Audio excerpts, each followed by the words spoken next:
May marami pa pong kahoy dito. Mga nabubuhay sa gitna ng ilog. Ay kung tawagin po namin to, ito na aguyoy. Nakakagamot po ito ng mga sakit sa balat.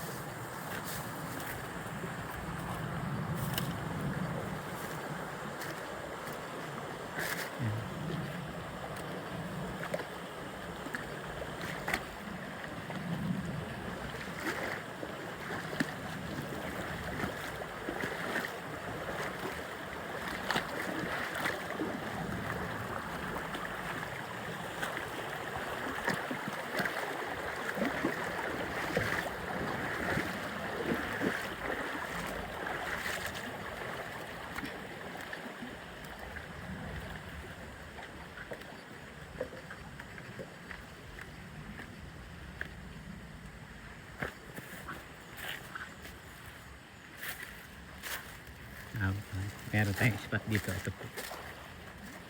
Kwento po ito ay talagang ito po ay buo.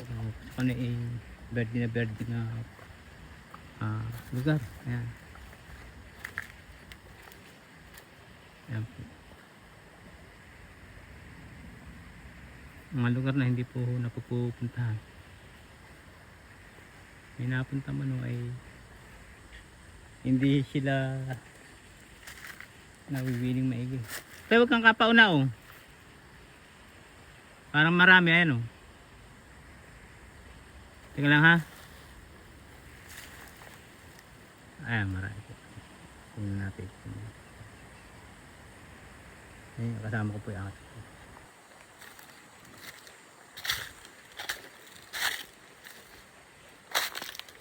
Galing po nung pagka kaninang kabayan nakapatong sa bato.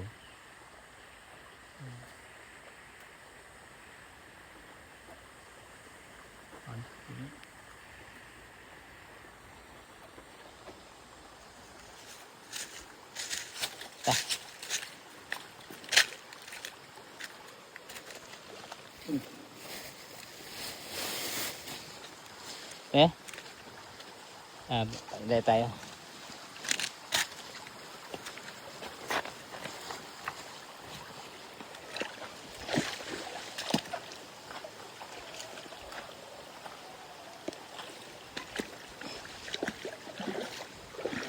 Grabe naman ang kawahan dito. Ang daming maliliit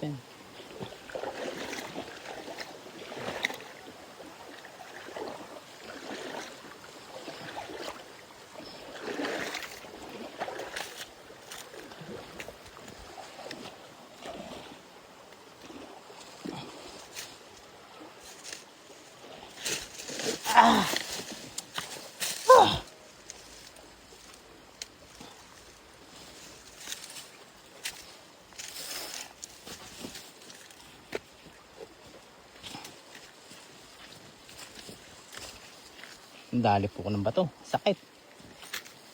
Ayun lang.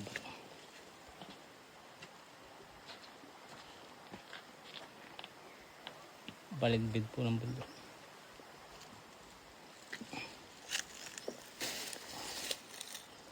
Ang lakang tubak. Sabi may bukal doon dito. Baka makakain. Yan po yung aking kasama po. Baka may inuman dito tubig ganda dito.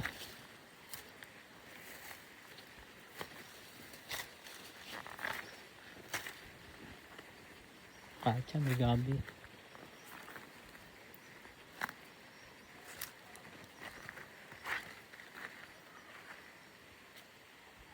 wala.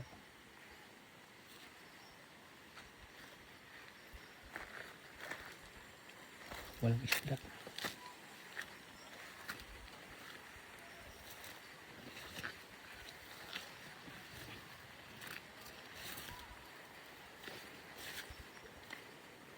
Meron nga ata. May isda ito. Malalaki yung batong ilalim. Nakulong yan. Nakulong. Yan. Hipon?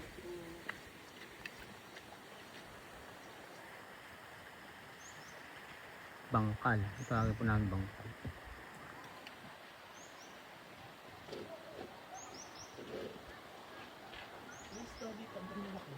Kaya na.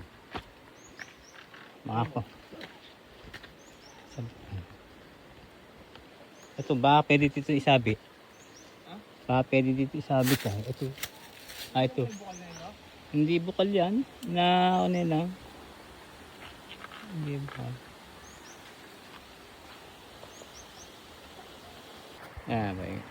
Ito tinakawan dito. Ganda ng kanya style.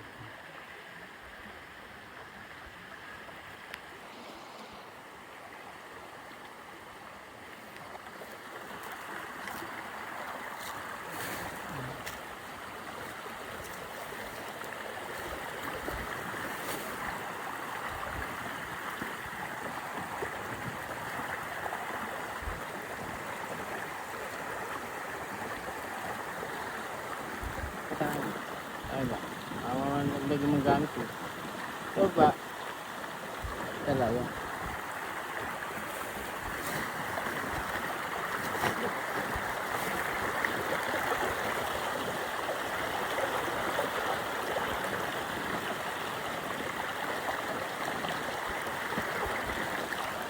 May tanim na natin doon ayun eh.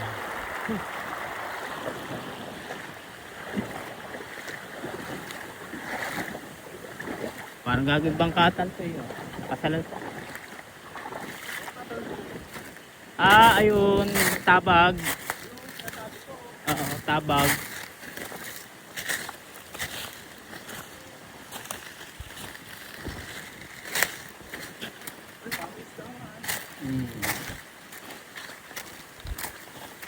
Gagawin bangkatan. Tapos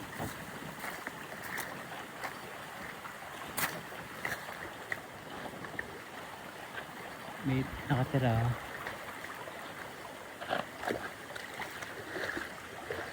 May dampa sila.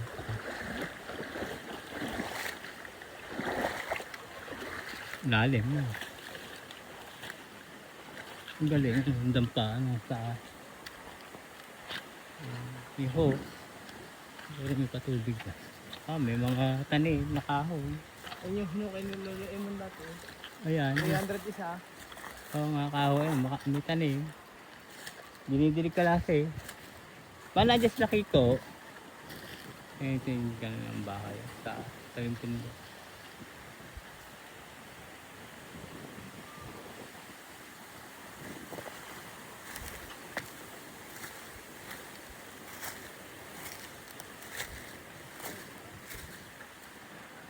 Meron.